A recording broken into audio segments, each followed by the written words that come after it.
ഡബ്ബിങ്ങിൽ അവാർഡുകളൊക്കെ വാരിക്കൂട്ടി സിനിമയിൽ അഭിനയം, സീരിയലിൽ അഭിനയമൊക്കെ ആയിട്ട് വന്നു. ഈ യാത്ര കൊണ്ട് എത്രമാത്രം തൃപ്തനാണ് താങ്കൾ? അച്ഛാ, ഈ വർഷത്തെ അവാർഡ് എനിക്കാണ്. ഈ മൂളന് മാത്രമേ ഉള്ളൂ. പക്ഷെ അതിലുണ്ടല്ലോ, ഞാനിങ്ങനെ ചുമ്മാ വെറുതെ ഒരു കൗതുകത്തിന് അച്ഛനോട് ചോദിച്ചാൽ ദുൽഖർ എങ്ങനെയുണ്ടെന്ന് ചോദിച്ചു. അപ്പോൾ അച്ഛൻ പറഞ്ഞു, സാധാരണ അച്ഛൻ്റെ വായിൽ നിന്ന് അങ്ങനെ ഒരു വാക്ക് കേൾക്കാൻ വലിയ ബുദ്ധിമുട്ടാണ്. അപ്പം അതിൽ ഉള്ള നടന്മാരെ കുറിച്ചൊക്കെ പറയും, നടിമാരെ കുറിച്ച് പറയും. ഇവൻ മോഹൻലാലിൻ്റെ ആളാണ്. ശോഭി തിലകൻ എന്നൊരു ആൾക്ക് ഏറ്റവും കൂടുതൽ വിഷമമുണ്ടായ ഒരു മുഹൂർത്തം ഏതായിരിക്കും? പല ആൾക്കാരും അച്ഛനെ ഓർക്കേണ്ടവരുണ്ട്, ആ ഓർക്കേണ്ടവർ ഓർക്കാറില്ല. പക്ഷെ എങ്കിലും ആ കഥാപാത്രങ്ങളുടെ പേരിൽ അച്ഛനെ ആളുകൾ ഓർക്കുന്നുണ്ട് ഒരുപാട്. അപ്പോൾ ആ സീക്വൻസിൽ ഞാൻ എൻ്റെ മനസ്സിൽ കണ്ടത് മുഴുവൻ അച്ഛനെയാണ്. ഈ 2000 രൂപ നമ്മൾ ചോദിക്കുമ്പോൾ 25,000 രൂപയുടെ വഴക്ക് പറയും. അത് നമ്മൾ ഒന്ന് അടുക്കി വെച്ചേക്കാം എന്തെങ്കിലും തോന്നി അടുക്കി വെച്ചാൽ തീർന്നു. എടാ, എനിക്ക് ഓർമ്മയ്ക്ക് വേണ്ടി ഞാനിത് വെച്ചിരിക്കുന്നത്. അത് നിങ്ങൾ വന്ന് അടുക്കി കൊടുത്തു കഴിഞ്ഞാൽ പിന്നെ മൊത്തം പോയി. വെറുതെ വെച്ചിട്ടുണ്ട്. ചേട്ടാ, ഞാനൊന്ന് അങ്ങോട്ട് വന്നോട്ടെ. എടോ, എനിക്ക് നടുവേദനയുള്ളൂ, കുറേ നേരം ഒന്നും ഇരിക്കാൻ പറ്റില്ല, നിങ്ങൾ വന്നാലോട്ട് പോകത്തുമില്ല, അതൊക്കെ പറഞ്ഞിട്ട് പറയും. ഒരാളും എന്നെ തുടരുത്, അത് ഉറക്കെ പറയരുത്. ഒരാളും പിടിക്കരുത്. ഇതങ്ങനെ സമ്മതിക്കില്ല. നമ്മൾ കൈ ഇങ്ങനെ കൊടുക്കും, നമ്മുടെ കയ്യിൽ പുള്ളി പിടിച്ചോളും. ഒരിക്കലും നമ്മൾ പുള്ളിയെ പിടിക്കണ്ട. എന്നെ ഹോസ്പിറ്റലിൽ കൊണ്ടുപോകണ്ടപ്പോൾ ഞാൻ പറയും, അന്നേരം കൊണ്ടുപോയാൽ മതി. ഞാൻ പറഞ്ഞ, അച്ഛാ, വണ്ടി നമ്മുടെ വണ്ടി ഉണ്ടല്ലോ, അതിൽ പോകാമല്ലോ, എന്തിനാ ആംബുലൻസ്? ഇനി ആംബുലൻസ് വരുന്നവരെ വെയിറ്റ് ചെയ്യണ്ട, നമുക്ക് വണ്ടി പോവാം. എടാ, ഞാൻ പറയുന്ന കേൾക്ക്, ഞാൻ ആംബുലൻസ്, ഈ ആംബുലൻസിൻ്റെ പുറകെ പോയിട്ട് ആ ആംബുലൻസിൻ്റെ വട്ടം കൊണ്ട് വണ്ടി നിർത്തിയിട്ട് പറഞ്ഞു, തിലകൻ സാറിന് സുഖമില്ല, ഹോസ്പിറ്റലിൽ കൊണ്ടുപോകണം. അച്ഛൻ്റെ മരണശേഷം ഡബ് ചെയ്യാൻ പോകുമ്പോൾ ഒരു വല്ലാത്തൊരു ഫീലായിരിക്കുമല്ലോ. ഇതിനപ്പുറം ഒരു സങ്കടം വേറെ ഉണ്ടായിട്ടില്ല, ഇനിയൊട്ട് ഉണ്ടാവുകയില്ല. പിന്നെ അച്ഛൻ്റെ സിനിമകൾ കാണുമ്പോഴാണ് കരയും. കാട്ടുതേനോ തേക്ക് ചാറോ പൂക്കുവയിലോ കന്നിപ്പെണ്ണ് കാട്ടു ചെമ്പക. നമസ്കാരം. മലയാള സിനിമയിൽ നമുക്ക് ഒരിക്കലും മറക്കാൻ കഴിയാത്ത ഒരു താരമുണ്ടായിരുന്നു, തിലകൻ ചേട്ടൻ. തിലകൻ ചേട്ടനെ നമുക്ക് എന്നും ഓർക്കുമ്പോൾ ഒത്തിരി ഒത്തിരി കഥാപാത്രം മൂടിയെത്തും. ആ തിലകൻ ചേട്ടൻ്റെ മക്കളിൽ ഒരാളായ ശോഭി തിലകനാണ്. ഒത്തിരി സന്തോഷം. നമ്മൾ കുറേ ആയി ഇങ്ങനെ ഇൻ്റർവ്യൂ എടുക്കണമെന്നൊക്കെ ആഗ്രഹിച്ച് കടന്നത്. പിടുത്തം കിട്ടാതെയും പറഞ്ഞപ്പോൾ ഞാൻ വരാതിരിക്കുന്നൊക്കെ സാഹചര്യമൊക്കെ ഉണ്ടായ സാഹചര്യമായിരുന്നു. പക്ഷെ എന്തായാലും ഒത്തിരി സന്തോഷം. നമ്മൾ പഠിപ്പിച്ച് അമ്മയുടെ പരിപാടിയിലും ഇന്നലെ കഴിഞ്ഞ ആത്മയുടെ പരിപാടിയായിട്ട് നമ്മൾ കണ്ടു. അതെ, ഇന്നലെ നമ്മൾ തീരുമാനിച്ചു. ഒത്തിരി സന്തോഷം. വലിയൊരു യാത്രയായിരുന്നു അല്ലേ? തീരുമാനിച്ചു. എന്തായാലും എനിക്ക് തോന്നുന്നു വലിയൊരു യാത്രയായിരുന്നു സിനിമയിലേക്ക് അല്ലേ? ഡബ്ബിംഗ് ആയിട്ട് വന്ന് ഡബ്ബിങ്ങിൽ അവാർഡുകളൊക്കെ വാരിക്കൂട്ടി സിനിമയിൽ അഭിനയം, സീരിയലിൽ അഭിനയമൊക്കെ ആയിട്ട് വന്നു. ഈ യാത്ര കൊണ്ട് എത്രമാത്രം തൃപ്തനാണ് താങ്കൾ? തൃപ്തി എന്ന് പറയുന്നത് നമുക്ക് ഒരു കലാകാരനെ സംബന്ധിച്ച് ഒരിക്കലും തൃപ്തി ആവില്ല അല്ലേ? അപ്പോൾ അതുതന്നെയാണ് എനിക്ക് എൻ്റെ കരിയർ, അല്ലെങ്കിൽ എൻ്റെ ഇപ്പോൾ ഇത്രയും വർഷമായി, ഏകദേശം എനിക്ക് തോന്നുന്നു 10-30 കൊല്ലമായി ഈ ഡബ്ബിങ്ങിലും അഭിനയത്തിലും ഒക്കെ ആയിട്ട് ഇങ്ങനെ മുന്നോട്ട് പോകുന്നത്. അപ്പോൾ ഡബ്ബിങ്ങിലൊരു പക്ഷേ എനിക്ക് എന്താ പറയുക, അതിപ്പോൾ ക്യാരക്ടർ വൈസ് ആയാലും അല്ലെങ്കിൽ ഇപ്പോൾ അവാർഡ് കിട്ടിയെന്ന് പറഞ്ഞ പോലെ, അപ്പോൾ അങ്ങനെ ആ ഒരു അംഗീകാരം എന്നുള്ള ലെവലിൽ തൃപ്തി കിട്ടിയിട്ടുണ്ടോ എന്ന് ചോദിച്ചാൽ വേണമെങ്കിൽ തൃപ്തി കിട്ടിയെന്ന് പറയാം. പക്ഷേ അഭിനയത്തെ സംബന്ധിച്ച് ഇതുവരെയായിട്ടും എനിക്ക് അങ്ങനൊരു തൃപ്തിയിലേക്ക് എത്തിയിട്ടില്ല, ഒരിക്കലും എത്തുകയില്ല. കാരണം എൻ്റെ അച്ഛൻ്റെ ഒരു ഇത് പറഞ്ഞ് ഞാൻ കേട്ടിട്ടുള്ളത്, മരിക്കുവാണെങ്കിൽ അഭിനയിച്ചുകൊണ്ടിരിക്കുമ്പോൾ മരിക്കും. അങ്ങനെ അത്രയ്ക്കും അഭിനയത്തോട്, സ്റ്റേജിലാണെങ്കിലും അതെ, സ്റ്റേജിലാണെങ്കിലും അഭിനയത്തോടൊരു അഭിനിവേശമുണ്ടായിരുന്നു അച്ഛന്. അതുപോലെ തന്നെയാണ് നമുക്കും. ഞാൻ തുടങ്ങിയിട്ടേ ഉള്ളൂ അഭിനയത്തിൻ്റെ കാര്യത്തിൽ. അപ്പോൾ അത് ഇനിയും ഒരുപാട് കഥാപാത്രങ്ങൾ ചെയ്യാൻ ആഗ്രഹമുണ്ട്. പക്ഷെ നമ്മളിലേക്ക് എത്തുന്നില്ല എന്നുള്ളതാണ്. നമ്മളിലേക്ക് എത്തുന്നതെല്ലാം നമ്മൾ വളരെ വളരെ സീരിയസ് ആയിട്ട് എടുക്കുകയും അതിനെ നല്ല രീതിയിൽ പ്രേക്ഷകരിലേക്ക് എത്തിക്കാനായിട്ട് ശ്രമിക്കുകയും ചെയ്യുന്നുണ്ട്. അതിൻ്റെ ഫലങ്ങൾ അവിടെ ഇവിടെയൊക്കെ കണ്ടു അല്ല, തുടങ്ങി. ഇപ്പം സിനിമ ലാസ്റ്റ് എഴുതിയ ഷൈൻ നിങ്ങത്തിന്റെ കൂടെ അഭിനയിച്ച അതെ സമയത്ത് അതെ അതെ താങ്കളുടെ കഥാപാത്രത്തെ കുറിച്ച് പറയുന്നുള്ളൂ സോഷ്യൽ മീഡിയ. അതെ അല്ല, സോഷ്യൽ മീഡിയ പറയാൻ താങ്കളുടെ കഥാപാത്രം അതെ സുഹിത്തിലെ കഥാപാത്രത്തെ കുറിച്ച് പറയുകയാണ്. അത് നമുക്കും സന്തോഷം വരുന്നു.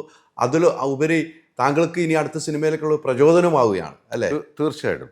അതായത് ഏറ്റവും സന്തോഷം, അതിൻ്റെ ഇരട്ടി സന്തോഷം എന്താണെന്ന് വെച്ചാൽ, നമ്മൾ ഇത്രയും കാലം ഇപ്പോൾ മമ്മൂക്ക, ലാലേട്ടൻ, അല്ല അതുപോലെ ഞാൻ ഇഷ്ടപ്പെടുന്ന ഒരുപാട് നടന്മാരുണ്ട് മലയാള സിനിമയിൽ. ഇപ്പോൾ അതിൽ നമ്പർ 1 അല്ലെങ്കിൽ ഞാൻ ഫോളോ ചെയ്യുന്ന ആളെന്ന് പറഞ്ഞാൽ എൻ്റെ അച്ഛനാണ്. അപ്പോൾ അച്ഛൻ്റെയും അതുപോലെ ഞാനിപ്പോൾ ശ്രീനിയേട്ടൻ, അമ്പിളിച്ചേട്ടൻ, അങ്ങനെയുള്ള ഒരുപാട് ലെജൻഡറി ആർട്ടിസ്റ്റുകൾ നമുക്ക് മലയാള സിനിമയിലുണ്ട്. അവരുടെയൊക്കെ കഥാപാത്രങ്ങൾ, ഒരുപാട് കഥാപാത്രങ്ങൾ നമ്മുടെ മനസ്സിൽ എപ്പോഴും തങ്ങി നിൽക്കുന്ന ഒരുപാട് കഥാപാത്രങ്ങളുണ്ട്. അപ്പോൾ ഞാനതിന് ഉദാഹരണമായിട്ട് അച്ഛൻ്റെ തന്നെ പറയുകയാണ്. ഇപ്പോൾ അച്യുതൻ നായർ, കിരീടം, അതുപോലെ തന്നെ റീ റിലീസ് വരുന്നു കേട്ടോ.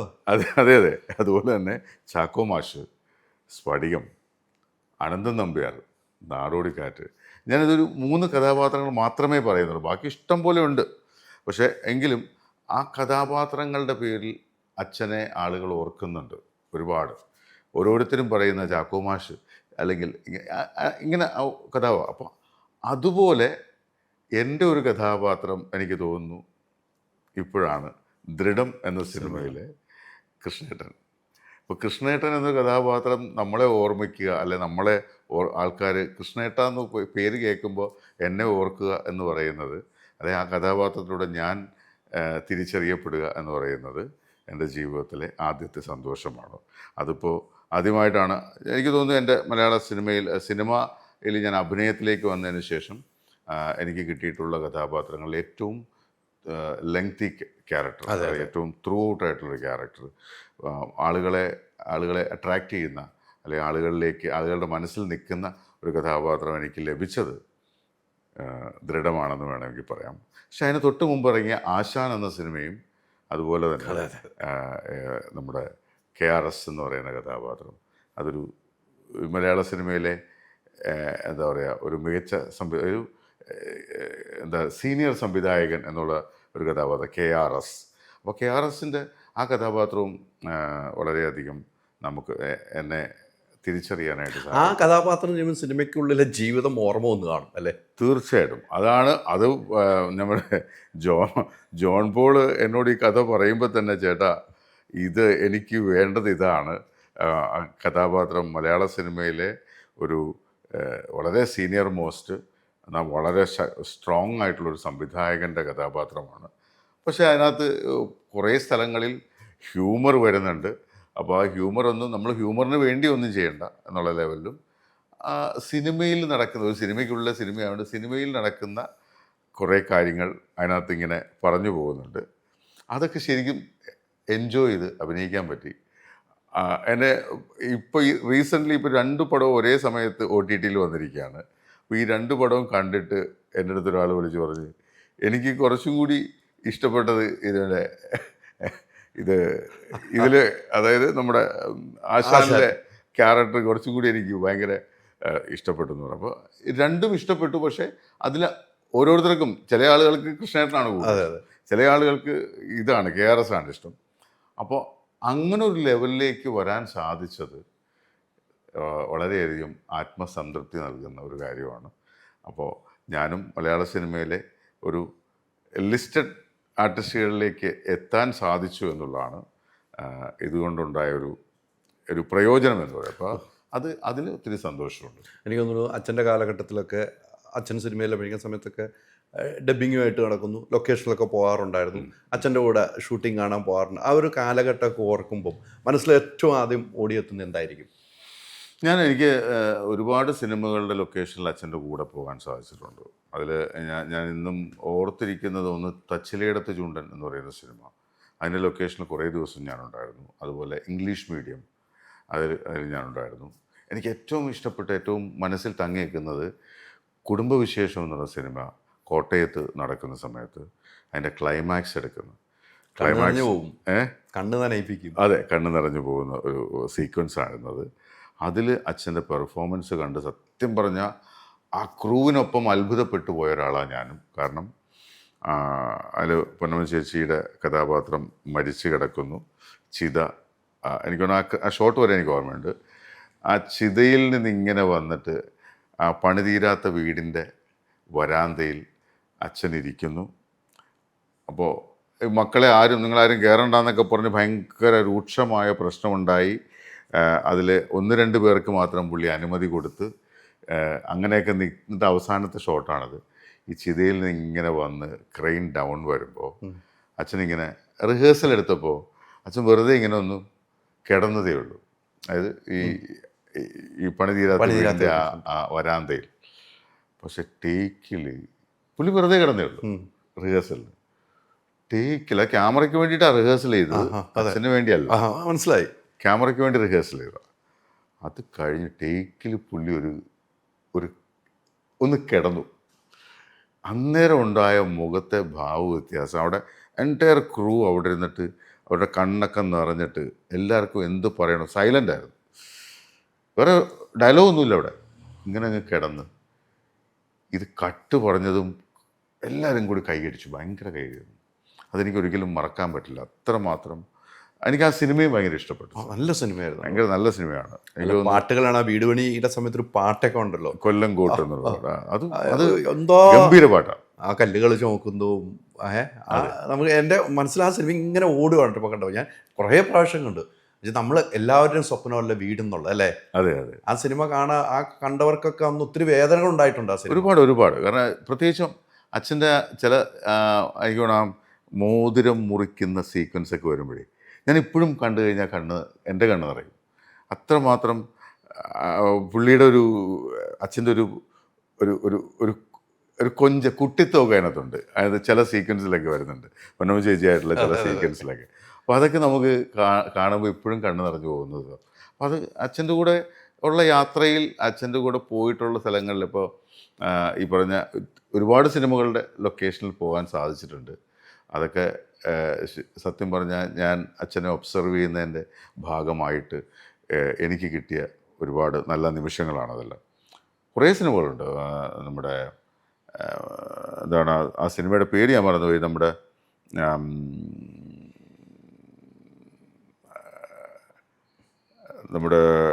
സുധീഷായിരുന്നു അതിനകത്ത് നായകൻ. കോഴിക്കോട് സുധീഷ്. കൊക്കരക്കോയാണോ? സുധീഷാണ് നായകൻ. സുധീഷ് അന്ന് കാലൊക്കെ എന്തോ ഫ്രാക്ചറായിട്ടൊക്കെ ഇരിക്കുമായിരുന്നു. പേരോർത്ത് എടുക്കാൻ പറ്റില്ല നമുക്ക്, അല്ലേ? പേരെനിക്ക് ഓർമ്മ കിട്ടുന്നില്ല. കൊക്കരക്കോ അല്ല, അങ്ങനെ ഏതോ ഒരു പടം. അതിൻ്റെ ലൊക്കേഷൻ അത് ഇവിടെയായിരുന്നു, ഷൊർണൂരായിരുന്നു. ആ ഏരിയയിലായിരുന്നു. അതും ഒരു നല്ല അനുഭവമായിരുന്നു. എനിക്ക് തോന്നുന്നു ഹരിശ്രീ അശോകനൊക്കെ ഉണ്ടായിരുന്നു. അങ്ങനെ കുറേ സിനിമകളുടെ ലൊക്കേഷൻ. പിന്നെ വേറൊരു ഇത് പറയുകയാണെങ്കിൽ രണ്ടാം ഭാവത്തിൻ്റെ സമയത്താണ് അച്ഛന് സുഖമില്ലാതെ ഹോസ്പിറ്റലിലായി ആകുന്ന ഒരു സംഭവം ഉണ്ടായത്. എനിക്ക് തോന്നുന്നു രണ്ടാം ഭാവത്തിൻ്റെ സിനിമ കണ്ടാൽ തന്നെ നമുക്കറിയാൻ പറ്റും, കണ്ടിന്യൂറ്റിപരമായിട്ട് ഒരു പർട്ടിക്കുലർ സീൻ കഴിഞ്ഞാൽ പിന്നെ അച്ഛൻ ഭയങ്കര മെലിഞ്ഞ്, കാരണം പുള്ളിക്ക് സുഖമില്ലാതെ ICUലൊക്കെ ആയിരുന്നു, കുറച്ച് നാൾ ട്രീറ്റ്മെൻറ്റിലൊക്കെ ആയിരുന്നു. അത് കഴിഞ്ഞ് ആ ട്രീറ്റ്മെൻറ്റ് കഴിഞ്ഞിട്ട് പുള്ളി റിക്കവറായി വന്ന്, അതായത് പുള്ളി 7 ദിവസം കോമ സ്റ്റേജിൽ പോയി. കോമ സ്റ്റേജിൽ പോയിട്ട് 7ാമത്തെ ദിവസമാണ് പുള്ളിക്ക് വീണ്ടും പുള്ളിയുടെ ഓർമ്മ വരുന്നതും. അത് കഴിഞ്ഞിട്ട് ഒരാഴ്ച ഹോസ്പിറ്റലിൽ കിടന്നു. അവിടെ നിന്ന് തിരിച്ച് വീട്ടിലേക്ക് വന്നതിന് ശേഷം എനിക്ക് തോന്നുന്നു ഒരാഴ്ചയോട് കഴിഞ്ഞ് കാണും. അത് കഴിഞ്ഞിട്ട് വീണ്ടും രണ്ടാം ഭാവം അഭിനയിക്കാനായിട്ട് അന്ന് ലാൽ ജോസ് സാറ് ഞാനുമായിട്ട് സംസാരിച്ചിരുന്നു. അപ്പോൾ അദ്ദേഹത്തോട് ഞാൻ പറഞ്ഞു, ഞാൻ വരാം, അച്ഛൻ്റെ കൂടെ ഞാൻ വരാമെന്ന് പറഞ്ഞു. അങ്ങനെ അച്ഛനെയും കൊണ്ട് ലൊക്കേഷനിൽ പോകുന്ന ഞാനാണ്. അങ്ങനെ അന്ന് ഈ കാലിൽ നീരൊക്കെ ഉണ്ടായിരുന്നു. അപ്പോൾ ഓരോ ഷോട്ടും കഴിഞ്ഞിട്ട് ഞാൻ സ്റ്റൂള് കൊണ്ട് ഇട്ട് കൊടുക്കും. അച്ഛൻ കാലെടുത്ത് പൊക്കി അതിനകത്ത് വെച്ചിട്ട് ഇങ്ങനെ ഇരിക്കും. അത് കഴിഞ്ഞിട്ട് ഷോട്ട് റെഡി ആകുമ്പോഴേക്കും വിളിക്കും. ഞാൻ കയ്യെ പിടിച്ച് ഷോട്ടിന് കൊണ്ടിരുത്തും. എന്നിട്ട് ആ ഷോട്ട് കഴിഞ്ഞ് വീണ്ടും കൊണ്ടിരുത്തും. അങ്ങനെ ആ പടം തീർക്കാൻ വേണം. അല്ലെങ്കിൽ ആ പടം തീരില്ല, കാരണം അച്ഛൻ്റെ കുറച്ച് ഷോട്ട്സ് കൂടി എടുക്കാനുണ്ടായിരുന്നു. പക്ഷെ അവിടെ പോലും ഈ അതിൽ നായികയെ ഇങ്ങനെ തോക്കൊക്കെ പിടിച്ചിട്ട് പുള്ളിക്കാരൻ ഇങ്ങനെ പറയുക, കുറച്ച് സമയം കൂടി ഞാൻ നോക്കും, എന്നിട്ടും അവൻ വന്നില്ലെങ്കിൽ മോളെ ഞാൻ കൊല്ലും. ഇതൊരു വില്ലൻ പറയുന്നതാണ്. ഈ വില്ലൻ പറയുന്നത് വളരെ സോഫ്റ്റായിട്ടാണ് പറയുന്നത്. പക്ഷെ അതിൽ ഭയങ്കര വില്ലനിസം ഉണ്ട്. ഞാൻ അച്ഛൻ അത് കൺസീവ് ചെയ്തിരിക്കുന്നത് അങ്ങനെയാണ്. അപ്പോൾ ഞാൻ ആലോചിക്കുന്നത് ഒരു കഥാപാത്രം ചെയ്യുമ്പോൾ ഭയങ്കര വില്ലനൊക്കെ ആണെങ്കിൽ നമുക്ക് ഭയങ്കര ആക്രോശിച്ച് മറ്റതാനാചാര തോക്കൊക്കെയാണ് കയ്യിരിക്കുന്നത്. അപ്പോൾ തോക്കൊക്കെ പിടിച്ചിട്ട് നമുക്കിങ്ങനെ ഭയങ്കര പവർഫുള്ളായിട്ടൊക്കെ ഡയലോഗ് ഭയങ്കര ദേഷ്യത്തിലൊക്കെ പറയാം. പക്ഷെ ഇതൊന്നും പറയാതെ ഈ തോക്ക് പിടിച്ചുകൊണ്ട് തന്നെ വളരെ സോഫ്റ്റായിട്ട്, ഹൈദരലി നിങ്ങൾ എന്നോട് തന്നില്ലേ, നിങ്ങളെ ഞാൻ കൊല്ലും, ഇങ്ങനെ പറയുന്നതും രണ്ടും രണ്ടല്ലോ, ഭയങ്കര ഡിഫറൻസ് അല്ലേ. അപ്പോൾ അത് സത്യം പറഞ്ഞാൽ ആ പടത്തിൻ്റെ ഒരു ഹൈലൈറ്റ് സീനാണ് ഞാൻ പറഞ്ഞത്. അപ്പോൾ അതൊക്കെ നമ്മുടെ ഓർമ്മയിൽ ഇങ്ങനെ നിൽക്കും. അപ്പോൾ നമുക്കും ഇത് ഭാവിയിൽ ഒരു കഥാപാത്രം, അതുപോലത്തെ ഒരു കഥാപാത്രം കിട്ടുമ്പോൾ സ്വാഭാവികമായിട്ടും നമ്മുടെ ഉള്ളിലേക്ക് വരുന്ന അതാ. അങ്ങനെ ചെയ്യുമ്പോഴാണ് ഇപ്പോൾ ദൃഢം സിനിമ പോലീസാണ്, ഒരു ASI ആണ്, ഒരു നാട്ടുംപുറത്തെ ഒരു പോലീസ് സ്റ്റേഷനാണ്. ആ സ്റ്റേഷനിലെ ഓൾ ഇൻ ഓളാണ്. അതായത് അവിടുത്തെ കാര്യങ്ങൾ, അവിടെ SI ഇല്ല, DYSP, രണ്ടുപേരും ചാർജ് ഒന്നുമില്ല, ഒന്നുമില്ല. ASIക്കാണ് ഫുൾ ചാർജ്. നാട്ടുംപുറമാണ്, വലിയ പ്രശ്നങ്ങളൊന്നും ഇല്ലാത്തൊരു സ്ഥലമാണ്. ചെറിയ ചെറിയ പോക്കറ്റടി കേസ്, മോഷണ കേസ് അങ്ങനെയൊക്കെ വരുള്ളൂ, അതിർത്തി തർക്കം അങ്ങനെയുള്ളതൊക്കെ വരുള്ളൂ. അപ്പോൾ അത് കൈകാര്യം ചെയ്യുന്ന, അല്ലെ അവിടുത്തെ നാട്ടുകാരും ഒക്കെ ആയിട്ട് വളരെയധികം ഇടപെട്ട് നിൽക്കുന്ന ഒരു ASI, അത്യാവശ്യം ചിലപ്പോൾ ചില്ലറുകളൊക്കെ വാങ്ങിക്കുന്ന അങ്ങനത്തെ ഒരു അതൊക്കെ അതിൻ്റെ ജസ്റ്റിഫിക്കേഷനൊക്കെ പുള്ളി അതിനകത്ത് പറയുന്നുണ്ട്. അപ്പോൾ അങ്ങനത്തെ ഒരു പോലീസ് സ്റ്റേഷനിലെ അങ്ങനത്തെ ഒരു ASI എന്ന് പറയുമ്പോൾ നമ്മൾ കണ്ടിട്ടുള്ള കുറേ പോലീസുകാരുണ്ട്, നമുക്ക് റിയൽ പോലീസിനെ നമ്മൾ കണ്ടിട്ടുണ്ട്, സിനിമയിലെ പല പോലീസുകാരെ. അപ്പം അങ്ങനെ വരുമ്പോൾ അതെനിക്ക് കണക്റ്റായത് കിരീടത്തിലെ അച്ഛൻ്റെ കഥാപാത്രമായിട്ട് എനിക്ക്. അച്ഛനകത്ത് വളരെ ജെന്യുവനായിട്ടുള്ള, പൈസയൊന്നും വാങ്ങിക്കുന്ന പോലീസുകാരനല്ല, പക്ഷേ സ്വന്തം മകൻ കുറ്റം ചെയ്താലും ആ മകനെ പോലും വേണ്ട, ഇത് റിജക്റ്റഡ് എന്നുള്ള ലെവലിൽ അതെ ഒപ്പിട്ട് കൊടുക്കുന്ന ഒരു പോലീസ് ഓഫീസറാണ് അച്യുതൻ നായർ. അപ്പോൾ പക്ഷേ എനിക്ക് ഈ ദൃഢം എന്ന സിനിമയിലേക്ക് വന്നപ്പോൾ എൻ്റെ കഥാപാത്രം ഏകദേശം ഈ പറയുന്ന അച്യുതൻ നായരുടെ കഥാപാത്രവുമായിട്ട് സാമ്യമുള്ള സീക്വൻസാണ് വരുന്നതെല്ലാം. അപ്പോൾ ആ സീക്വൻസിൽ ഞാൻ എൻ്റെ മനസ്സിൽ കണ്ടത് മുഴുവൻ അച്ഛനെയാണ്. അപ്പോൾ എൻ്റെ ആദ്യത്തെ സീനുകളിലൊക്കെ എവിടേക്കോ അച്ഛൻ കയറി വന്നത് സ്വാഭാവികമായിട്ട് അതുകൊണ്ടായിരിക്കാം. അപ്പോൾ ഇപ്പോൾ പടം കാണുമ്പോൾ എല്ലാവരും പറയുന്നത് ഞങ്ങൾക്ക് കിരീടത്തിലെ തിലകൻ ചേട്ടനെ ഓർമ്മ വന്നു, അല്ലെങ്കിൽ തിലകൻ ചേട്ടൻ്റെ കുറേയധികം മാനറിസങ്ങൾ, എൻ്റെ അച്ഛൻ്റെ മൂവ്മെൻറ്റ്, അച്ഛൻ്റെ നോട്ടം ഒക്കെ വന്നിട്ടുണ്ട് എന്ന് പറയുമ്പോൾ തീർച്ചയായിട്ടും വലിയ സന്തോഷമാണ്. പിന്നെ അപ്പോൾ അങ്ങനെ അതൊക്കെ എനിക്ക് ഈ പറഞ്ഞ അച്ഛൻ്റെ കൂടെയുള്ള യാത്രകളിൽ കൂടെ കിട്ടിയതാണ്, എനിക്ക് കിട്ടിയൊരു മുതൽക്കൂട്ടാണത്. ഏറ്റവും കൂടുതൽ അച്ഛൻ്റെ കൂടെ യാത്ര ചെയ്തേക്കണ അങ്ങനെ പറയാം വേണമെങ്കിൽ അല്ലേ. ഞാൻ ഒരുപാട് യാത്രകൾ അച്ഛൻ്റെ കൂടെ, എനിക്ക് തോന്നുന്നു ഉസ്താദ് ഹോട്ടലിൻ്റെ ഷൂട്ടിംഗ് നടക്കുന്ന സമയത്താണ് ഞാനും അച്ഛനും കൂടി സൗദിയിൽ പോയത്. അപ്പോൾ സൗദിയിൽ പോയ സമയത്ത് ഇങ്ങനെ ഞങ്ങൾ അവിടെ നിന്ന് കോഴിക്കോട് നിന്നാണ് പോകുന്നത്. അപ്പോൾ ഞാനിങ്ങനെ ചുമ്മാ വെറുതെ ഒരു കൗതുകത്തിന് അച്ഛനോട് ചോദിച്ചാൽ ദുൽഖർ എങ്ങനെയുണ്ടെന്ന് ചോദിച്ചു. അപ്പോൾ അച്ഛൻ പറഞ്ഞു, അവൻ്റെ പ്രായം വെച്ച് നോക്കുമ്പോൾ, അത് അന്നേരത്തെ ദുൽഖറിൻ്റെ പ്രായം വെച്ച് നോക്കുമ്പോൾ അവൻ നല്ല രീതിയിൽ പെർഫോം ചെയ്യുന്നുണ്ട്, നന്നായിട്ട് ചെയ്യുന്നുണ്ട് എന്ന് പറഞ്ഞു.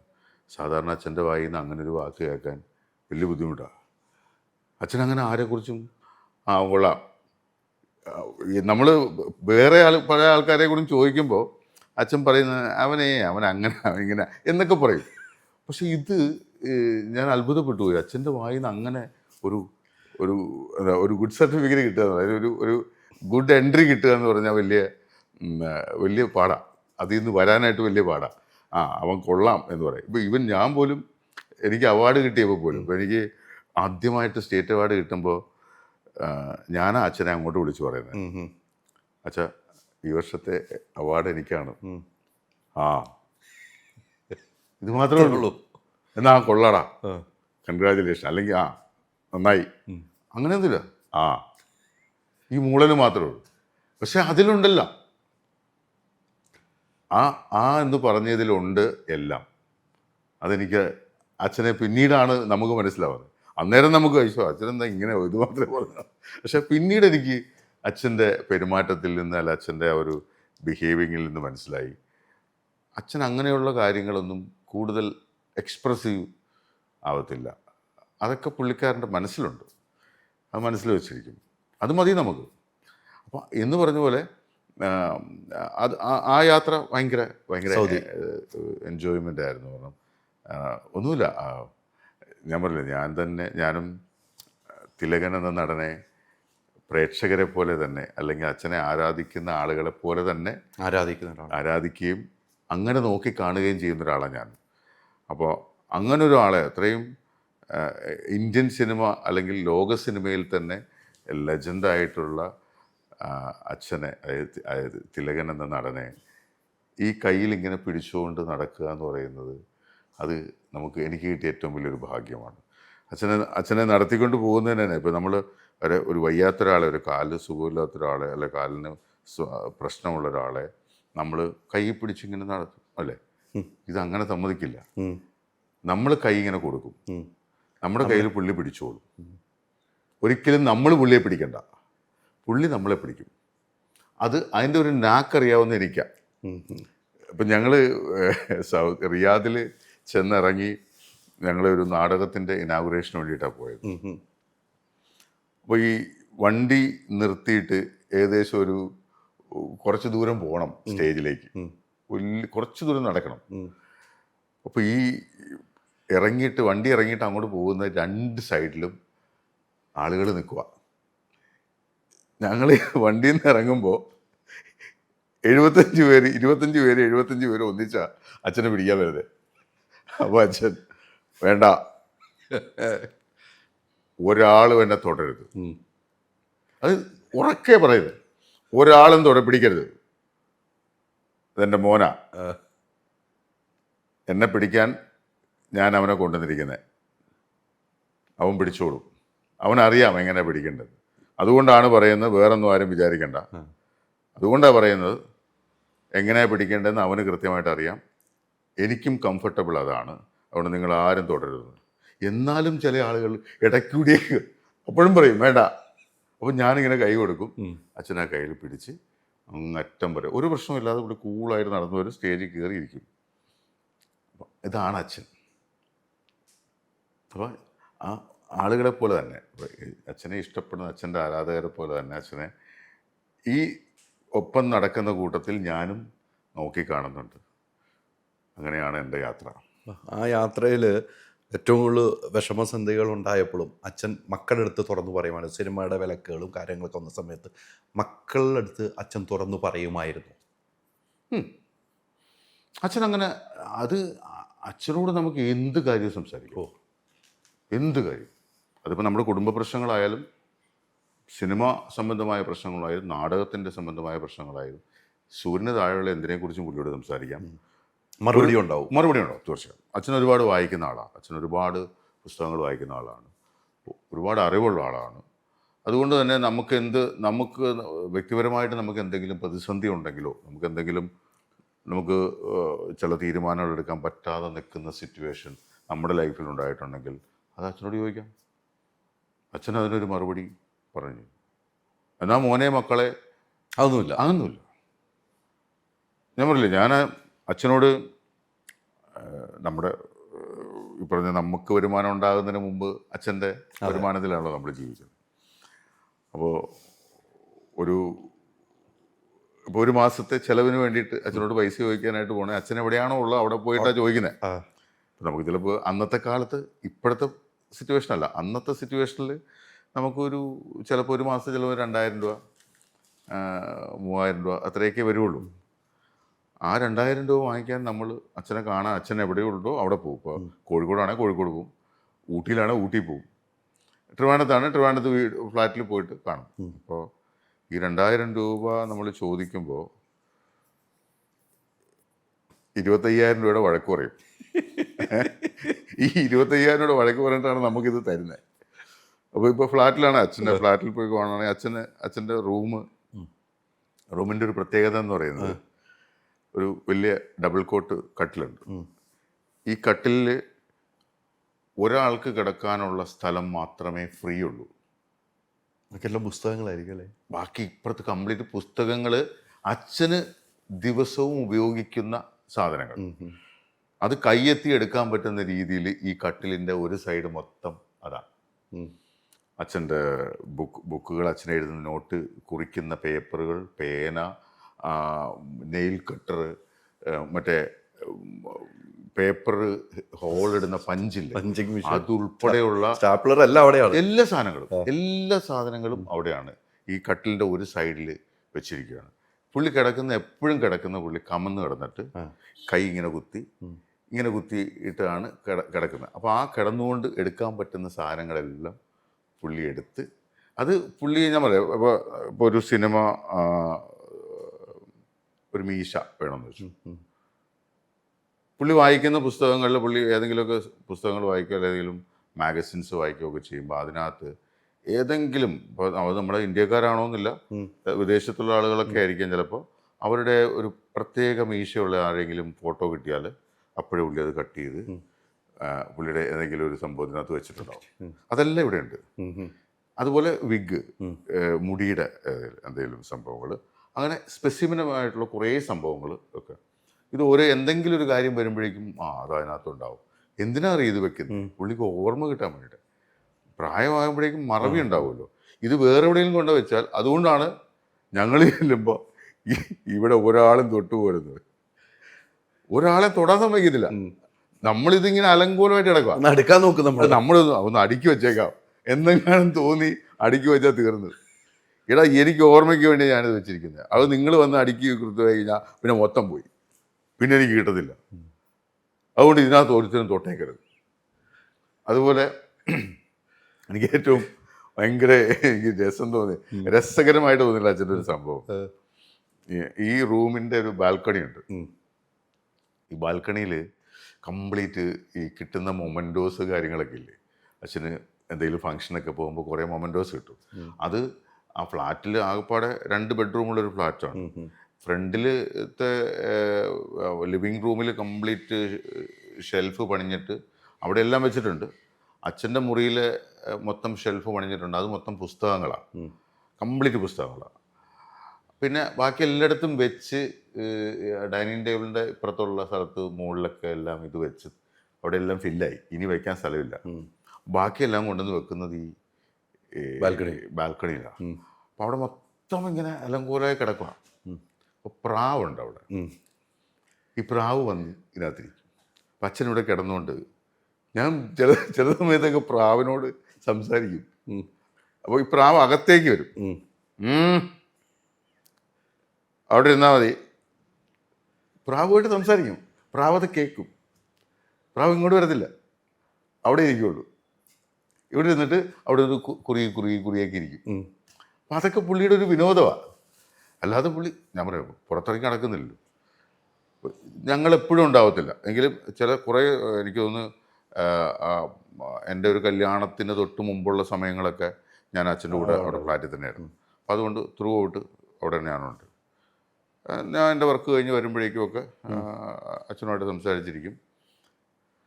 സീരിയൽ കാണും. ചിലപ്പോൾ ചില സീരിയലൊക്കെ പുള്ളി കാണും, അവിടെ ഇരുന്ന് കാണും. അപ്പം അതിൽ ഉള്ള നടന്മാരെ കുറിച്ചൊക്കെ പറയും, നടിമാരെ കുറിച്ച് പറയും. ഇവൻ മോഹൻലാലിൻ്റെ ആളാണ്. അതായത് ചിലർ നമ്മൾ സീരിയലിൽ അഭിനയിക്കുന്ന മിക്കവാറും ആളുകളും ഈ മോഹൻലാലിനെയും മമ്മൂട്ടിയെ ഓരോരുത്തരെയൊക്കെ ഇമിറ്റേറ്റ് ചെയ്യാം. അത് പുള്ളി. അപ്പം ചില ആൾക്കാർ കാണിക്കുന്ന മാൻഡ്രസ്സുകളും, ഇവൻ മോഹൻലാലിൻ്റെ ആളാ എന്താ പറയുക, ഇവൻ മമ്മൂട്ടിയാ എന്നൊക്കെ പറയും, നമ്മുടെ അടുത്ത് പറയും. ഞാനതുപോലെ ആരോടും ഞാൻ പറയാൻ പോകാറില്ല. പക്ഷെ ചില ആൾക്കാരെ പുള്ളി നല്ല രീതിയിൽ പറയും. അതുപോലെ തന്നെ അവിടെ സീരിയലിൽ അച്ഛൻ്റെ കൂടെ അഭിനയിച്ചിട്ടുള്ള ചില ആർട്ടിസ്റ്റുകൾ അച്ഛനെ കാണാൻ വീട്ടിൽ വരും. എന്തിനാണെന്നറിയും? വെറുതെ സംസാരിച്ചിരിക്കാൻ. വെറുതെ അച്ഛനോട്, ചേട്ടാ ഞാനൊന്ന് അങ്ങോട്ട് വന്നോട്ടെ, എടോ എനിക്ക് നടുവേദനയുള്ളൂ, കുറേ നേരം ഒന്നും ഇരിക്കാൻ പറ്റില്ല, നിങ്ങൾ വന്നാലോട്ട് പോകത്തുമില്ല, അതൊക്കെ പറഞ്ഞിട്ട് പറയും.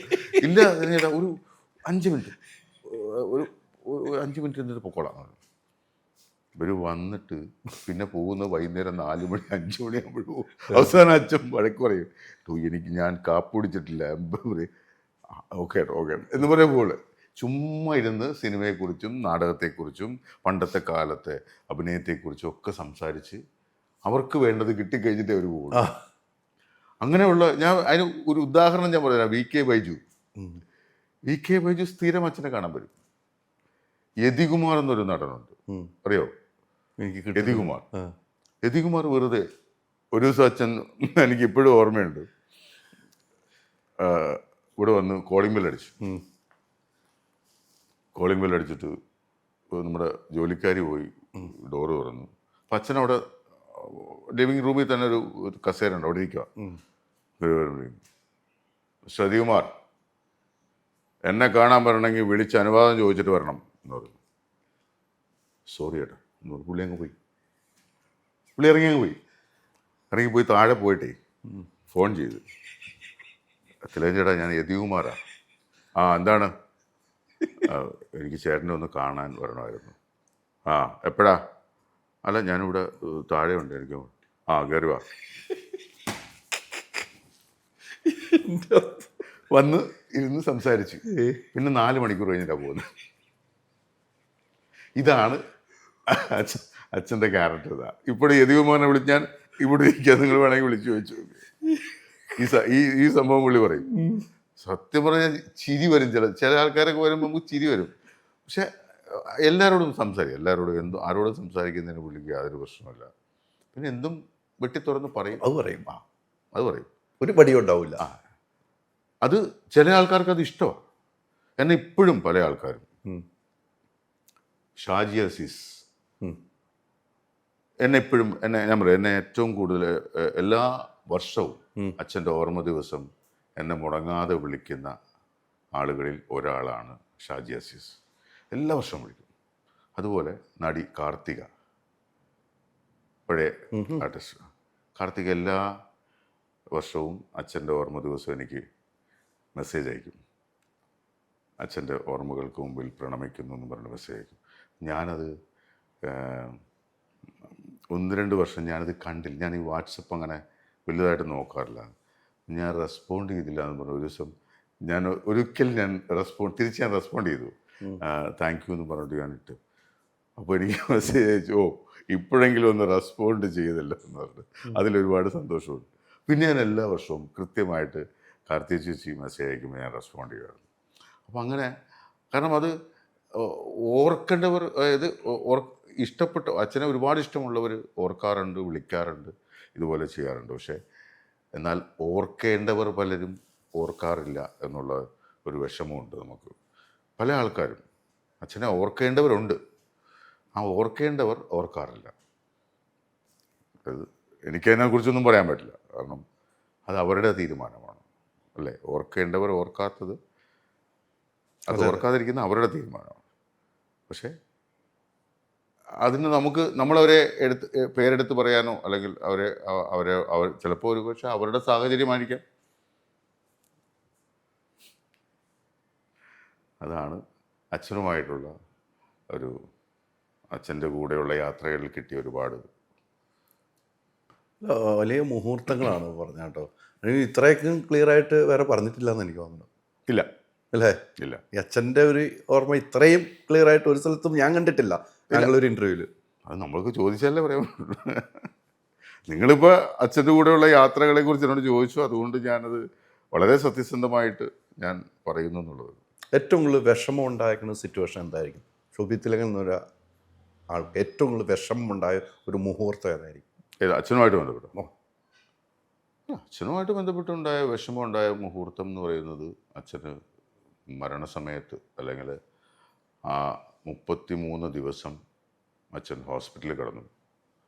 ഈ 33 ദിവസവും ഹോസ്പിറ്റലിൽ ഉണ്ടായിരുന്ന ഒരാളാണ് ഞാൻ.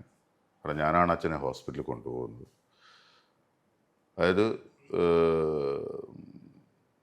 രാത്രി ഞാൻ എൻ്റെ വർക്ക് കഴിഞ്ഞിട്ട് ഞാൻ വരുന്നത് ഏകദേശം ഒരു 9 മണി ഒക്കെ ആയപ്പോഴേക്കും ഞാൻ വന്നു. അപ്പോൾ അച്ഛൻ കിടക്കുന്ന മുറി എൻ്റെ വീട്ടിലാണ് താമസം. ഞാൻ വാടകയ്ക്ക് താമസിക്കുന്ന വീട്ടിലാണ്. അച്ഛൻ ലാസ്റ്റ് ഉണ്ടായിരുന്ന അവിടെ. അപ്പോൾ അവിടെ ഇങ്ങനെ ഇരിക്കുമ്പോൾ ഞാൻ കുറച്ച് നേരം അച്ഛൻ്റെ കൂടെ പോയിരുന്ന് കുറച്ച് നേരം സംസാരിച്ചു.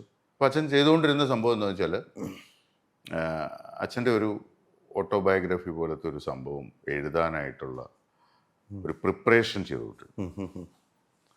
അപ്പോൾ അതിനകത്ത് പുള്ളി ഒരു പെട്ടി, അച്ഛൻ ഒരു പെട്ടി കൊണ്ടുവന്നു. ആ പെട്ടിയിൽ മൊത്തം ഇതുവരെ വന്നിട്ടുള്ള അച്ഛൻ്റെ ഇൻ്റർവ്യൂസ്, അച്ഛൻ ഓരോ മാഗസിൻസിന് കൊടുത്തിട്ടുള്ള, പണ്ട് തൊട്ട് നമ്മുടെ ഫിലിം മാഗസിൻ, മറ്റേ ചലച്ചിത്രം, അങ്ങനെയുള്ള എല്ലാവർക്കും കൊടുത്തിട്ടുള്ള ഒരുപാട് മാഗസിന് കൊടുത്തിട്ടുള്ള ഇൻ്റർവ്യൂസ് ഉണ്ട്.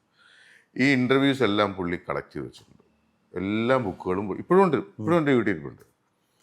അതിൽ ഓരോ ബുക്ക് എടുക്കും, എന്നിട്ട് അത് പുള്ളിയുടെ ഇൻ്റർവ്യൂ പുള്ളി വായിക്കും. വായിച്ചിട്ട് ആ ഇൻ്റർവ്യൂ കട്ട് ചെയ്തിട്ട് ഒരു A4 സൈസ് പേപ്പറിനകത്ത് ഒട്ടിച്ച് വെച്ചിട്ട് അതിൻ്റെ ആ ഇൻ്റർവ്യൂ വന്ന മാഗസിൻ്റെ പേര്, ഡേറ്റ്, കാര്യങ്ങളെല്ലാം ആ A4 സൈസിന് മുകളിൽ എഴുതി വെച്ചിട്ട് ഇതിൻ്റെ ഒരു ഫോട്ടോ കോപ്പി എടുക്കും. അതെന്നെ കൊണ്ട് ഫോട്ടോ കോപ്പി എടുപ്പിച്ചിട്ട് അത് സോർട്ട് ചെയ്ത് ഫയൽ ചെയ്ത് വെക്കുക. അപ്പോൾ ഇത് ചെയ്യുന്ന എൻ്റെ മക്കളെ കൊണ്ടാണ്. അച്ഛനെ ഹെൽപ്പ് ചെയ്യുന്നതെല്ലാം മക്കളെ വിളിക്കും. മോളെ വിളിച്ചിട്ട് എടീ നീ അതെട്, അത് പുള്ളി ഇങ്ങനെ കിടക്കുള്ളൂ. ഞാൻ കിടന്നിട്ട് ആ പേപ്പർ ഇതെട് എന്നൊക്കെ പറഞ്ഞിട്ട് എഴുതിച്ചിട്ട് പശ തേക്കണം, ഒട്ടിക്കണം, ഇതൊക്കെ ചെയ്യിക്കുന്നവരെ കൊണ്ട് അങ്ങനെ ചെയ്തുകൊണ്ടിരിക്കുമായിരുന്നു. അപ്പോൾ ഇത് ഫോട്ടോ കോപ്പി എടുത്ത് കൊണ്ട് കൊടുക്കുന്നതൊക്കെ ഞാനാണ്. അപ്പോൾ അങ്ങനെ പുള്ളി അത് ഫയൽ ചെയ്ത ആ ഫയലൊക്കെ ഇപ്പോഴും ഇരിപ്പുണ്ട്, അവിടെ വീട്ടിലിരിപ്പുണ്ട്.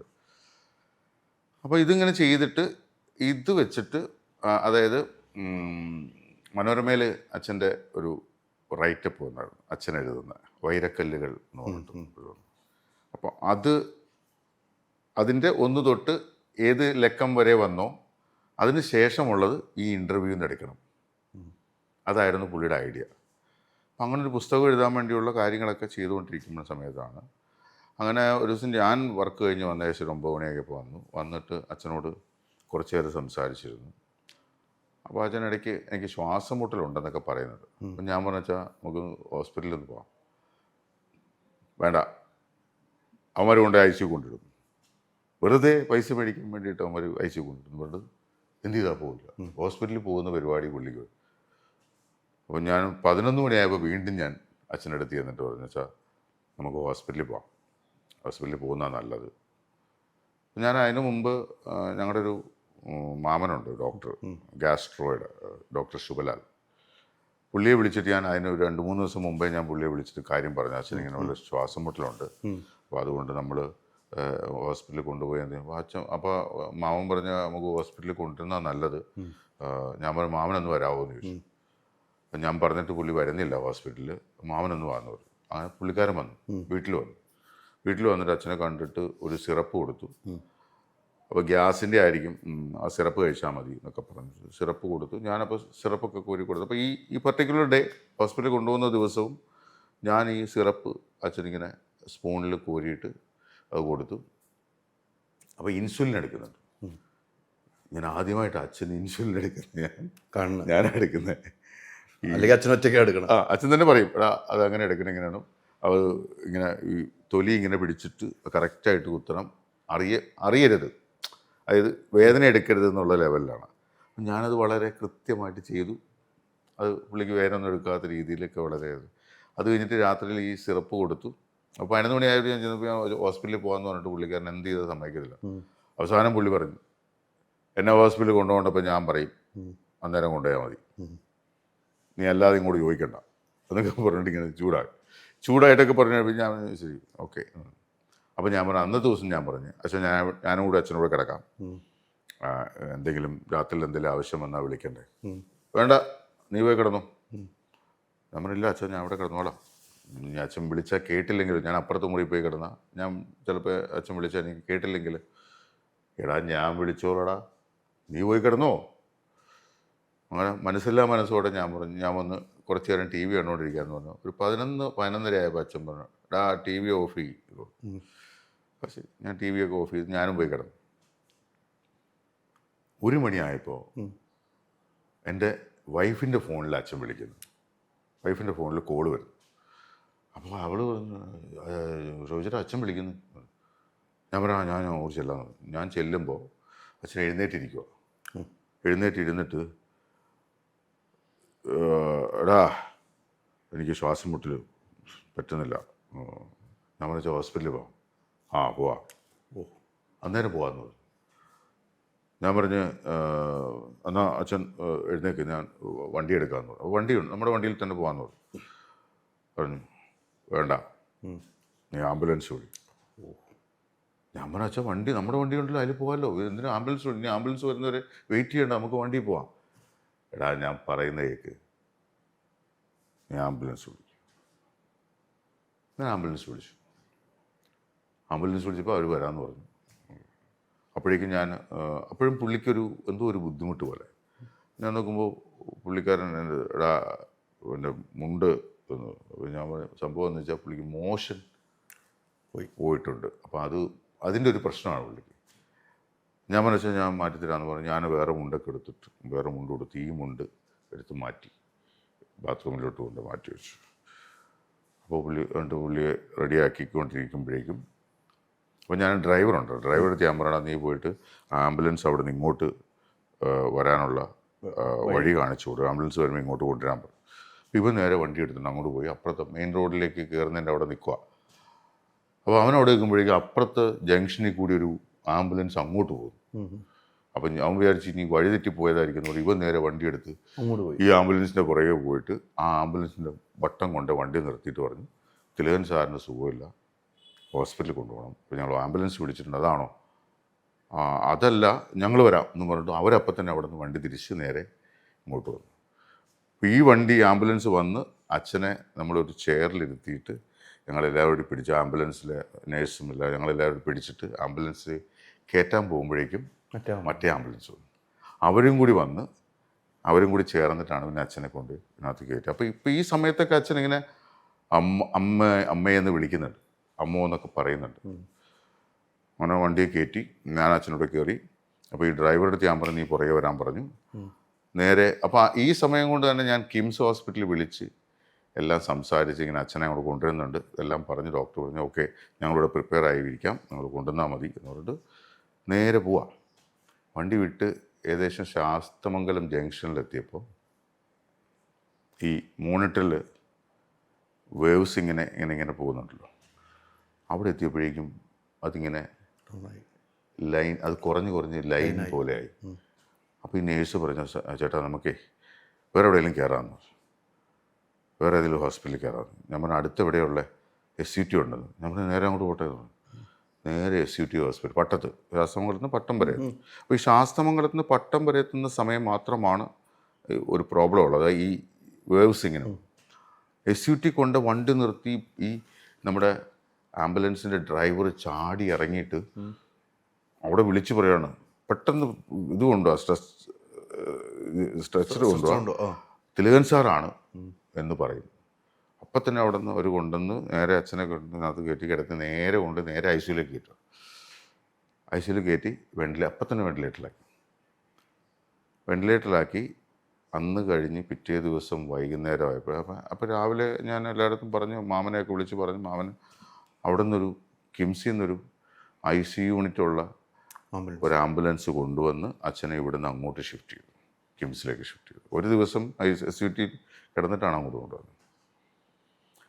അത് കഴിഞ്ഞ് ഏകദേശം 33 ദിവസം അവിടെ വെന്റിലേറ്ററിൽ തന്നെയാണ്. ഓരോ ദിവസവും നമ്മളിങ്ങനെ ഇരിക്കും. പത്രക്കാരെല്ലാം ഉണ്ട്, പത്രക്കാരൊക്കെ ഓരോ ദിവസവും എല്ലാവരും ഇങ്ങനെ ചോദിക്കും.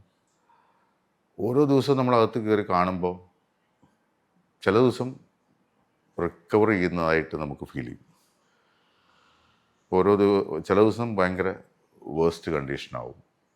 ഇങ്ങനെ നിന്ന് കുറച്ച് ദിവസം കഴിഞ്ഞപ്പോഴേക്കും ഡോക്ടർ പറഞ്ഞു ചിലപ്പോൾ എന്തെങ്കിലുമൊക്കെ പഴയ കാര്യങ്ങളൊക്കെ കേട്ടാൽ ചിലപ്പോൾ വരാൻ സാധ്യതയുണ്ട്, തിരിച്ചു വരാൻ സാധ്യതയുണ്ട്. അത്രയ്ക്ക് വിൽ പവർ ഉള്ള ഒരാളാണ്. അങ്ങനെ ഞങ്ങൾ ഒരു ഈ ചെറിയ മറ്റേ പാട്ട് കേൾക്കുന്ന സംഭവം വെച്ചിട്ട് ഹെഡ്ഫോണൊക്കെ വെച്ചിട്ട് അച്ഛന് ഇഷ്ടപ്പെട്ട പാട്ടുകൾ, മറ്റേ അച്ഛൻ്റെ റിംഗ് ടോണൊരു പാട്ടുണ്ട്, ചന്ദ്രകളഭം ചാർത്തിയുറങ്ങും തീരം ഇന്ദ്രധനുസ്. അതിനകത്ത് ഏറ്റവും ഇഷ്ടപ്പെട്ട വരിയാണ് ഈ മനോഹര തീരത്ത് തരുമോ ഇനിയൊരു ജന്മം കൂടി. ഇത് ഇഷ്ടപ്പെടാത്ത മലയാളികളുണ്ടോ? അച്ഛന് ഭയങ്കര ഇഷ്ടമായിരുന്നു ആ പാട്ട്. ആ പാട്ടൊക്കെ കൊണ്ട് കേൾപ്പിച്ചു. അച്ഛൻ്റെ നാടകത്തിലെ അച്ഛൻ നാടകം കളിച്ച സമയത്ത് റെക്കോർഡ് ചെയ്ത ചില റെക്കോർഡിങ്സൊക്കെ ഷമ്മിച്ചേട്ടനുണ്ടായിരുന്നു. അതുകൊണ്ട് കേൾപ്പിച്ചു. ഇതൊക്കെ കേൾപ്പിക്കുമ്പോഴേ ഇത് ചെവിയിൽ വെച്ചിട്ട് ഇത് കേൾക്കുമ്പോൾ പുള്ളിയുടെ ഫേസിൽ വ്യത്യാസം വരുന്നുണ്ടായിരുന്നു. ചെറിയ ഒരു സംസാരിക്കാനോ എന്താണെന്നറിയില്ല, അതൊക്കെ നമുക്ക് ഫീൽ ചെയ്തിട്ടുണ്ട്. പിറ്റേ ദിവസം പത്രത്തിൽ വന്നു, തിലകൻ സാറിനിങ്ങനെ പാട്ട് കേൾപ്പിച്ചു, അത് പുള്ളിയിൽ എന്തൊക്കെയോ മാറ്റങ്ങൾ ഉണ്ടാക്കുന്നുണ്ട്, തിലകൻ സാർ തിരിച്ചു വരും എന്നൊക്കെ പറഞ്ഞിട്ട് പത്രക്കാർ എഴുതിയിട്ടുണ്ടായിരുന്നു. പക്ഷേ 33-ാമത്തെ ദിവസം ഏകദേശം അപ്പം ഞാൻ ഒരു രാത്രി ഒരു 12-1 മണി വരെയൊക്കെ ഞാൻ ICUവിൻ്റെ ഫ്രണ്ടിൽ തന്നെ ഇരിക്കും. അത് കഴിഞ്ഞിട്ട് ഞാൻ താഴെ വണ്ടി പാർക്ക് ചെയ്തേക്കുന്ന അവിടെ വന്നിട്ട് ഈ ICUവിൻ്റെ തൊട്ട് താഴെ തന്നെ വണ്ടിക്കകത്ത് വന്നൊരു കുറച്ച് നേരം കിടന്നിട്ട് രാവിലെ ഒരു 5 മണിയൊക്കെ ആകുമ്പോൾ എഴുന്നേറ്റ് ഞാൻ വീട്ടിൽ പോയി റെഡിയായിട്ട് കുളിക്കുകയും ബാത്റൂമിലൊക്കെ പോയി കുളിച്ച് റെഡിയായിട്ട് തിരിച്ച് വീണ്ടും അപ്പം തന്നെ ഒരു 6:30 ആകുമ്പോൾ തിരിച്ച് വീട്ടിൽ ഇവിടെ ഹോസ്പിറ്റലിലെത്തും. അങ്ങനെയാണ് ഞാൻ എല്ലാ ദിവസവും. അപ്പം അന്ന് അതുപോലെ ഒരു രാത്രി ഒരു 1 മണി 2 മണിയൊക്കെ ആയപ്പോഴേക്കും ഞാൻ വണ്ടിക്കകത്ത് പോയിട്ട് കിടക്കാമെന്ന് വെച്ച് ചെന്നപ്പോഴേക്കും ആ സമയത്ത് അച്ഛനെ ഡബ് ചെയ്യാനായിട്ട്, അച്ഛൻ്റെ ഒരു പടം ഡബ് ചെയ്യാനായിട്ട് എന്നോട് പറഞ്ഞിരുന്നു. അപ്പോൾ ഹോസ്പിറ്റലിൽ നിന്ന് വരുന്നവരെ വെയിറ്റ് ചെയ്യാൻ അവർക്ക് പറ്റാത്തതുകൊണ്ട് ഒന്ന് ഡബ് ചെയ്യണമെന്ന് പറഞ്ഞു. അപ്പം ഞാൻ പറഞ്ഞു ഞാൻ ചെയ്യാം എന്ന് പറഞ്ഞിട്ട്, അപ്പോൾ അച്ഛൻ്റെ ആ സമയത്തുള്ള ശബ്ദം ഒന്ന് മനസ്സിലാക്കാൻ വേണ്ടിയിട്ട് ഞാൻ ഇന്ത്യൻ റുപ്പീ സിനിമ എടുത്ത് കണ്ടുകൊണ്ടിരിക്കും. അത് വണ്ടിക്കകത്ത് ഇട്ടിട്ടത് ഇങ്ങനെ ആ വോയിസ് ഇങ്ങനെ ഒന്ന് നോക്കിക്കൊണ്ടിരിക്കും. കറക്റ്റ് അവസാനത്തെ അച്ഛൻ മരിച്ചു കിടക്കുന്ന ഒരു ഷോട്ടുണ്ടായിരുന്നു സിനിമയിൽ. അത് ഞാൻ കണ്ടുകൊണ്ടിരിക്കുന്ന സമയത്ത് കറക്റ്റ് എൻ്റെ ഫോൺ ബെല്ലടിച്ച്. ഞാൻ നോക്കുമ്പോൾ ശുഭലാൽ മാമനാണ്. ഞാൻ ഫോൺ എടുത്തിട്ട്, മാമ ശോഭ ഒന്ന് ICUവിലേക്ക് വരുമോ? ഞാൻ പറഞ്ഞു വരാം, എന്ത് പറ്റി? വാ എന്ന് പറഞ്ഞു. ഞാൻ നേരെ ചെല്ലുന്നു. ചെന്നപ്പോൾ പുള്ളി പറഞ്ഞ്, നീ ഒന്ന് അകത്ത് പോയിട്ട് കാണും, തോന്നില്ല നീ അണ്ണനുണ്ടാവും തോന്നില്ല എന്ന് പറഞ്ഞു. നീ ഒന്ന് കാണാൻ പറഞ്ഞു. ഞാൻ ചെല്ലുമ്പോൾ അകത്ത് ചെല്ലുമ്പോൾ ഏകദേശം 3 മണി 3:30 ഉണ്ടായിരുന്നു. ചെല്ലുമ്പോഴേക്കും വെന്റിലേറ്ററിൻ്റെ ഇതുണ്ട്. എന്നോട് പറഞ്ഞൊരു തുള്ളി വെള്ളം കൊടുക്കാൻ പറ്റും. ഞാൻ ഒരു സ്പൂണിൽ അന്നും ഈ പറഞ്ഞ പോലെ ഈ സിറപ്പൊക്കെ അന്ന് കൊടുത്തു, രാത്രി കൊടുത്തില്ല. അതുപോലെ കുറച്ച് വെള്ളം എന്തോ കൊടുത്തു. 3:25 ആയപ്പോഴേക്കും നീല്ല എന്നുള്ള ലെവലിൽ പറഞ്ഞു. അതൊരിക്കലും മറക്കാൻ പറ്റില്ല. അതിന്നും എൻ്റെ നെഞ്ചിലിങ്ങനെ നിൽപ്പുണ്ട്. ഒരിക്കലും മറക്കാൻ പറ്റില്ല. അച്ഛനെക്കുറിച്ചുള്ള ഓർമ്മകളിൽ എനിക്ക് ഇനി എന്നും, അല്ലെങ്കിൽ അതിനു മുമ്പൊന്നും അത്രമാത്രം എന്താ പറയുക, കണ്ണ് നിറയുന്ന അങ്ങനെ സങ്കടം ഉണ്ടാകുന്ന ഉണ്ട്, ഒരുപാട് സംഭവങ്ങളുണ്ട്. പക്ഷേ എങ്കിലും ഇതിനപ്പുറം ഒരു സങ്കടം വേറെ ഉണ്ടായിട്ടില്ല, ഇനിയൊട്ടും ഉണ്ടാവുകയില്ല. പിന്നെ അച്ഛൻ്റെ സിനിമകൾ കാണുമ്പോഴാണ് കരയുന്നത്.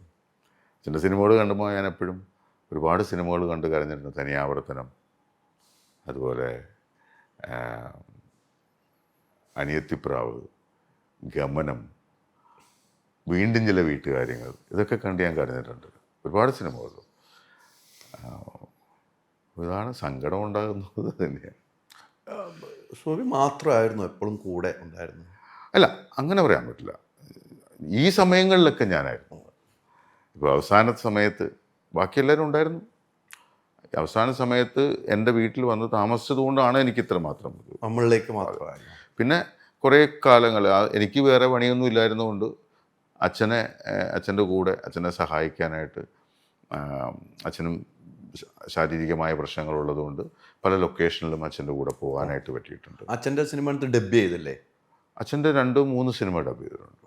അതൊന്ന് ഓഗസ്റ്റ് ക്ലബ് എന്ന് പറയുന്ന സിനിമ, പിന്നെ അവസാനം ലാസ്റ്റ് അഭിനയിച്ച പടം സീനൊന്ന് നമ്മുടെ വീട് എന്ന് പറയുന്ന സിനിമ. പിന്നെ ഒരു തമിഴ് സിനിമ പുഴുതി എന്നാ പേര് പടത്തിൻ്റെ.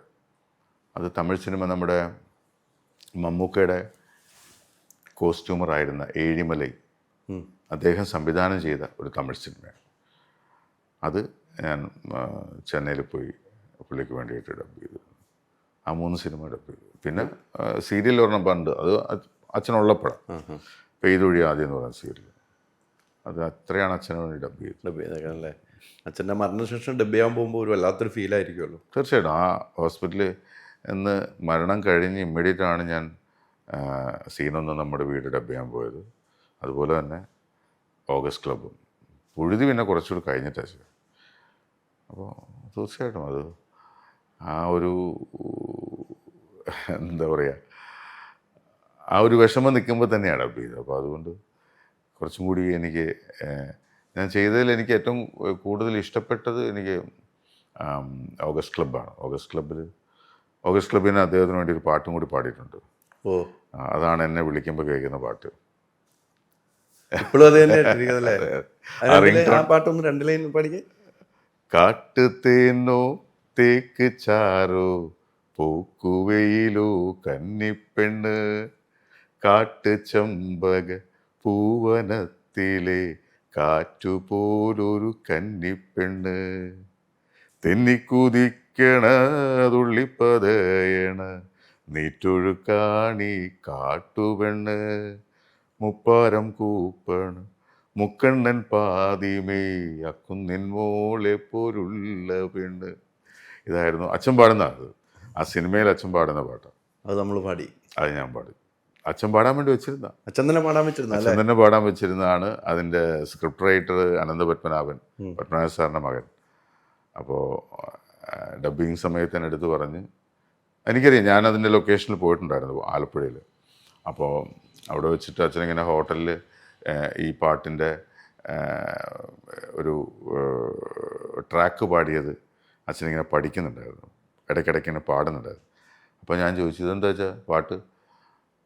ഈ സിനിമയിലൊരു പാട്ടുണ്ട്, അത് ഞാൻ പാടണമെന്നാണ് അവർ പറയുന്നത്, അപ്പോൾ അതൊന്ന് ട്രാക്ക് പാടി നോക്കുക എന്ന് പറഞ്ഞു. അപ്പോൾ അങ്ങനെ കേട്ടിരുന്നേ.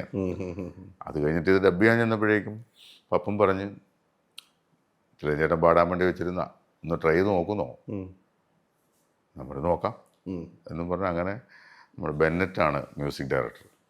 അദ്ദേഹം വന്ന് അദ്ദേഹം ഇരുന്നിട്ട്, ഞാൻ സത്യം പറയാനെനിക്ക് ലിപ്പിൽ നോക്കിയാണ് ഞാൻ പാടിയത്. അച്ഛൻ പാടുന്നത് ലിപ്പ് സിങ്ക് ചെയ്ത ഞാൻ പാടി. അതെനിക്ക് എനിക്കതാ കുറച്ചുകൂടി ഇഷ്ടം. ഈവൻ അല്ലാതെ പാടുന്നതിലും കുറച്ചുകൂടി എനിക്കിഷ്ടപ്പെട്ടത് മറ്റേതല്ല. അപ്പോൾ അതാകുമ്പോൾ കുറച്ചുകൂടി അതിൻ്റെ ഭാവം ഉണ്ടാവും. ആ പാട്ടാണ് ഇപ്പോഴും റിംഗ് ടോണായിട്ട് അച്ഛൻ വെച്ചിരുന്ന പാട്ട്. അതെ അതെ, നേരത്തെ പാടിയിരുന്നല്ലോ. അതാണല്ലോ P.T. തോമസ് തൻ്റെ സംസ്കാര ചടങ്ങിൽ ആ പാട്ട് മതി എന്ന് പറഞ്ഞത്. അതെ അതെ. അല്ല, അപ്പോൾ എത്രമാത്രം അർത്ഥമുള്ള പാട്ടായിരുന്നു. തീർച്ചയായിട്ടും P.T. തോമസ് പറഞ്ഞു, എനിക്ക് വേറെ ഒന്നും വെക്കില്ല പ്രാർത്ഥന, എനിക്ക് ഈ പാട്ട് മാത്രം വെച്ചാകുന്നത്. ഇപ്പൊ പെട്ടെന്ന് ഓർമ്മ വന്നു P.T. തോമസ് പറഞ്ഞു. ശരിയല്ലേ? അതെ അതെ. അത് എന്തായാലും അല്ല, അത് അതിനെ വെല്ലുന്നൊരു പാട്ട് ഇന്ന് മലയാളത്തിൽ ഇറങ്ങുമോ? ഇല്ല. പണ്ടത്തെ പാട്ടുകൾ, വയലാറിൻ്റെ വരികൾ ഒക്കെ ഇന്നത്തെ തലമുറയ്ക്ക് എല്ലാവർക്കും ഇഷ്ടമാണ്. പക്ഷേ ഇന്നത്തെ തലമുറ അതുപോലൊരു പാട്ട് എഴുതാൻ പറ്റുമോ? ഒരിക്കലും പറ്റില്ല.